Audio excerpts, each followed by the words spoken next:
मानव समाचार, मानवता के हक में। नाज़रीन, स्वागत है आपका मानव समाचार में। मैं हूं समीर। मानव समाचार इस वक्त एक अज़्म लेकर चल रहा है, एक तहरीक लेकर चल रहा है कि शहर के ऐसे चेहरों को आपके सामने पेश करें जो समाज की सेवा कर रहे हैं, सोशल वर्किंग कर रहे हैं। उसी तरह हमारे सामने एक चेहरा हमारे साथ मौजूद है जिसका नाम है शकील अहमद मोहम्मद साबिर, जिन्हें शकील तैराक के नाम से दुनिया जानती है। आज हमने आपके सामने उन्हें पेश किया है और हम इनसे कुछ बातें जानेंगे जो कि आप कंटिन्यू देखते रहिए। शकील भाई, आपका मानव समाचार में बहुत बहुत इस्तकबाल, स्वागत है।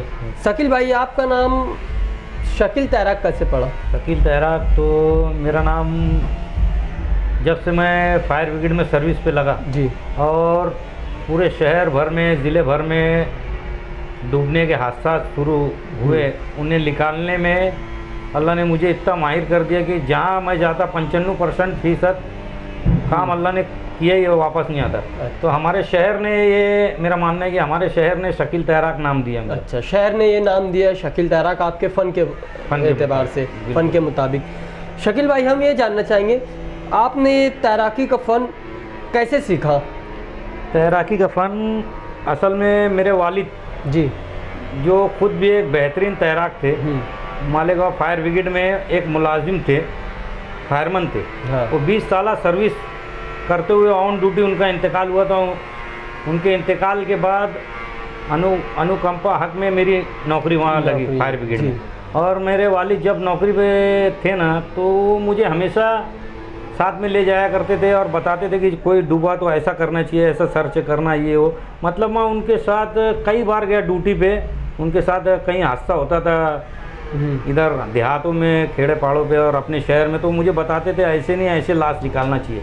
तो असल में देखा जाए तो अल्लाह के फजल करम से मेरे जो उस्ताद हैं, मेरे वालिद मोहतरमी हैं जी जी, जो तैराक का फ़न उन्होंने मुझे दिया जी। मतलब ये आपके वालिद से आपके अंदर ट्रांसफ़र हुआ है, ये मतलब विरासती फ़न है, ये विरासती इसे कहा जाता है विरासती फ़न। हमारे कम से कम 1983 के पहले से हमारे ख़ानदान के लोग फायर ब्रिगेड में मुलाजमत कर रहे हैं। अच्छा, 1983 में लोड़ा भवन में आग बुझाने के टाइम जो स्पोर्ट हुआ था, हमारे फायर ब्रिगेड के 4 फायरमैन शहीद हो गए थे।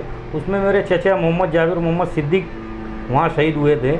उनकी जगह मेरे वालिद लगे।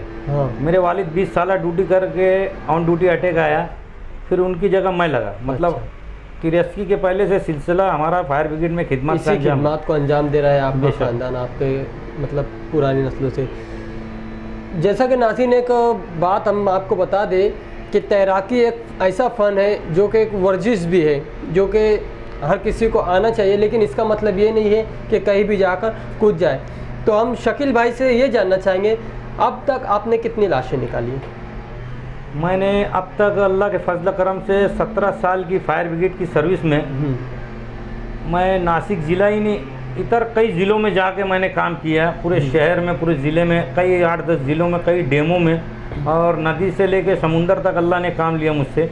और अल्लाह के फजल करम से 1000 से ज़ायद लाशों को मैंने पानी में से ढूंढ कर निकाला हूँ अल्लाह की मदद से, और 100 से ज़ायद लोगों को रिस्क्यू कर बचाया भी हूँ। बहुत बेहतरीन, बहुत बेहतरीन।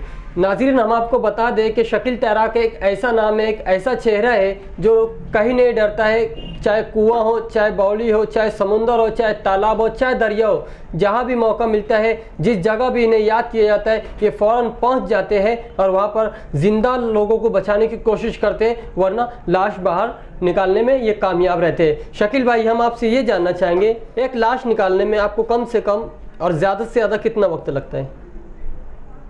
एक मसला जैसे ही कोई डूबता है जी, और हमें फ़ोन आता है, तो हम मौके वारदात पर पहुंचकर उसको रिस्क्यू कॉल शुरू करते ढूंढना। अल्लाह का फजल करम है, कई टाइम ऐसा हुआ है कि मिनटों में काम हो जाता है। अच्छा। और कई टाइम ऐसा वक्त आता है कि घंटों लग जाता है, दिन भी गुजर जाता है। मतलब बॉडी को सर्च कर ढूंढते ढूंढते कई टाइम भी लग जाती है। लेकिन अल्लाह के फजल करम से 95% मैं जहाँ भी गया हूँ, देहातों में, शहरों में, कई ज़िलों में, जहाँ भी कोई हादसा 2-2 दिन से बॉडी नहीं निकल रही है, 2-2 3-3 दिन हो जा रहा, बॉडी ढूंढ नहीं पा रहे हैं लोग, वहाँ के डिपार्टमेंट के आपत्ति स्थापन वाले डिपार्टमेंट वाले और कुछ तैराक लोग। लेकिन अल्लाह के फजल करम से मैं गया हूँ और घंटों में मिनटों में काम करके आया हूँ। हाँ, बॉडी को तो ढूंढ इसके कर। पीछे क्या खास बात है? जैसा कि आप बता रहे थे लोग 2-2 दिन तक नहीं ढूंढ पाते हैं और आप जाते हो मिनटों में या घंटों में उसे तलाश कर लेते हो लाश को, तो इसके पीछे क्या बात है? इसके पीछे तो मेरा यही मानना है, खूबी या क्या खूबी है जैसे?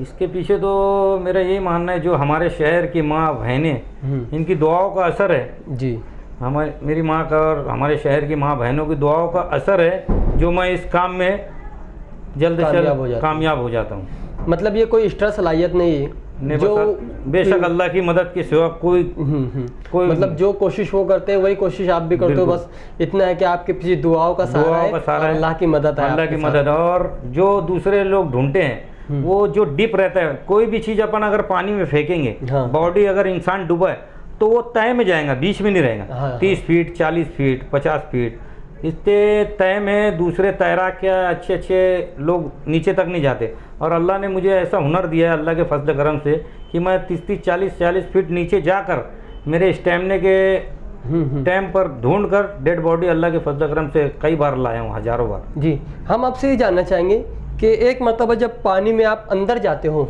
तो कितनी टाइम तक अंदर रुक सकते हो आप? जब हम कहीं कोई सर्च करने जाते हैं डैम में, तालाब में या नदी के कहीं भी, जब बॉडी को ढूंढने में नीचे जाता हूँ तो कम से कम मेरा स्टेमिना अल्लाह के फजल करम से 2 से 3 मिनट नीचे पानी में पूरा सर्च करते रहता हूँ। और स्टेमिना ख़त्म होने से पहले ऊपर आके चंद सेकंड की सांस लेकर इतना एरिया सर्च करने बाद फिर आगे उतने ही 2-2.5 मिनट नीचे सर्च कर फिर ऐसे ही मुसलसल कोशिश जारी रहती है। मतलब एक मरतबा आप पानी में अंदर जाते हो तो 2 से 3 मिनट रह लेते हो? बेशक बेशक जी, ये बड़ी बात है अल्लाह की तरफ से। एक आम आदमी 1 मिनट भी नहीं रह सकता।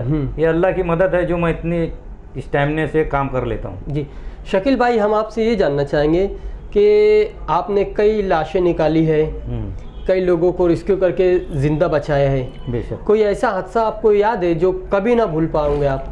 एक ऐसा हादसा मुझे याद आता है। ऐसे हादसा तो इतने हैं कि मैंने ऐसी ऐसी जगह काम किया जो नामुमकिन है और काम अल्लाह की मदद से मैं कर ही लेता हूँ। मुझे भी अफसोस होता है कि लोग इतने बड़े बड़े जिला के लोग आए, NDRF टीम आई, डिपार्टमेंट हमारा ढूंढ रहा आपत्ति का, नासिक का, लेकिन वो नहीं निकाल पाते और अल्लाह की मदद से मैं निकाल लेता। तो एक हादसा भी हाल ही में अपना जनवरी में ये देवला मेसी के करीब एक कुएं में हादसा हुआ था। एक एपी रिक्शा और बस कुएं में चली गई थी। जनवरी की 27-28 जनवरी की ये हादसा है। उस वक्त हमें फ़ोन आया वहाँ के आमदार राहुल अहरे का, फायर ब्रिगेड पर। फ़ौरन मुझे मेरे डिपार्टमेंट के ड्राइवर्स ऑफिसर ने फ़ोन किया और हमने मौके वारदात पर पहुँचे। और वहाँ का मंज़र ऐसा था कि मैं शायद पहली बार इतनी लाशें एक साथ एक टाइम में निकाला हूँ। पहली बार ऐसा निकाला। हम पहुँचे वहाँ, रेस्क्यू कर जिंदा लोग को बचाया गया और बस को क्रेन के थ्रू ऊपर निकाला गया। उसके बाद वहाँ का मंजर ऐसा था, शाम हो गई, रात हो गई और पूरा कुआं खून और ऑयल से भर चुका था, एकदम काला। और वहाँ पे SDRF की टीम भी आ चुकी थी, पूना से मिलिट्री भी आ चुकी थी, ये वो लोग भी आ चुके थे। लेकिन उस कुएं में उतरने की कोशिश कोई कर ही नहीं रहा था कि यार यहाँ जान जाने का खतरा है। पूरा कुएं में ऑयल और खून से पूरा ब्लैक हो चुका था। तो मिलिट्री वाले ने भी बोल दिया कि हम नहीं कर सकते, वो सुम काट लिए। उस वक्त आरती सिंह मैडम है ना, DIG नासिक ग्रामीण DSP, उन्होंने मुझे हमारे ऑफिसर पवार साहब को बोला और वो दोनों आए, मुझे बोलने लगे कि शकील भाई आप तो इसमें बहुत माहिर है, आप कर सकेंगे क्या? DIG मैडम ने बोला और हमारे टीम के जो कर्मचारी थे। तो फिर मैंने उस वक्त मैं बोला ठीक है मैडम, मैं कोशिश करूँगा, करना नहीं करना तो अल्लाह के हाथ में। तो मैडम बोले बहुत खूब, आप करने तो बोले ठीक है। फिर मैंने अल्लाह का नाम लेके बॉडी के अंदर उतरा। तकरीबन 25 से 30 फीट पानी था उस वक्त और 26 लोग पानी के अंदर थे और एक एपी रिक्शा।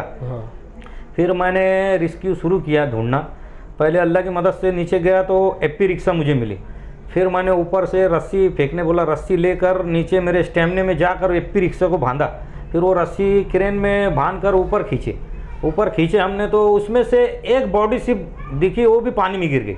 तो एपी रिक्शा निकालने के बाद 26 लोग को निकालना ये बड़ा ही रिस्की और ख़तरनाक काम था। अकेले आपने निकाला? और अकेले अल्लाह के फजल करम से मेरे डिपार्टमेंट के लोग ने वहाँ पे थे सब। और अल्लाह के फजल करम से अकेले मैंने नीचे कम से कम 6:30 बजे से लेके रात के 3:45 बजे तक बॉडी के अंदर एक के बाद एक अल्लाह की मदद से 26 लोगों को निकाला। बड़ी बात है। और मेरा मानना है कि मैं मेरी 17 साल की सर्विस में पहली बार ऐसा इतना डेंजर केस और एक साथ इतनी बॉडियाँ निकाला हूँ। मतलब ये हमेशा बार बार याद आने वाला हादसा है। बहुत बड़ा हादसा था। और 26 और हमारे शहर के उसमें मंसूरी लोग भी थे 8। हाँ हाँ, अपने शहर के मंसूरी थे 8 मंसूरी लोग भी थे। तो 26 लोगों को निकाला। तो डीआईजी मैडम ने जब देखा कि शकील भाई अकेले ही इतने लोग को रेस्क्यू कर निकाला, मैं निकालता था, हमारे फायरमैन थे उनको निकाल के लाता था, उनके पास देता था और वो क्रेन के झूले में डालते थे और बॉडी ऊपर रिकवर कर कर एम्बुलेंस में डालते थे। जी जी। तो ऐसे कर करके एक के बाद एक 26 लोगों को निकाला। उस वक्त ज़िले के पालक मंत्री भुजबल साहब ने मुझे नासिक बुलाकर बड़ा सम्मान किया, सत्कार किया और डीआईजी मैडम ने बुला। उस वक्त बहुत सारे सरकारी इजाज़त मुझे मिले कि एक आदमी अकेला इतनी बॉडियों को निकाल दिया। अब तक आपको कितने सरकारी एजाज़ मिल चुके हैं? अब तक मेरा मानना है 50 से ज़्यादा सरकारी एजाज़ है मेरे पास जी। और गोल्ड मेडल्स है और सम्मान पत्र है सरकारी, कलेक्टर, जिला अधिकारी विलासराव देशमुख के हाथ का, कई कैबिनेट मंत्रियों का।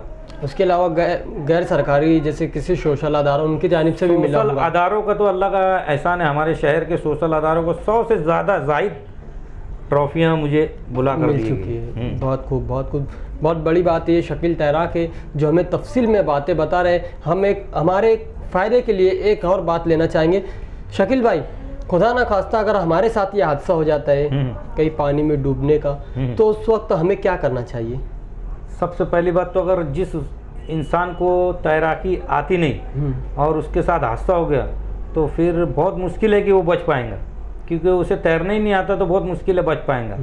उससे चाहिए कि ऐसी सिचुएशन में तो पानी, जिसे तैरना ही नहीं आता, पानी किनारे भी नहीं जाने होना। हाँ। और अगर खुदा ना खास्ता ऐसा हादसा हो गया तो उस वक्त जैसे कोई नहीं रहा, तो जैसे बॉडी है, नदी है, तो कुछ ऐसी चीज़ें रहती है जो पकड़ के अपन रुक सकते हैं। हाँ। तो उस वक्त ऐसा कोई चीज़ अगर मिल गई अल्लाह के फजल करम से तो आदमी बच जाएगा, फिर उसको दूसरे कोई बचा सकते हैं।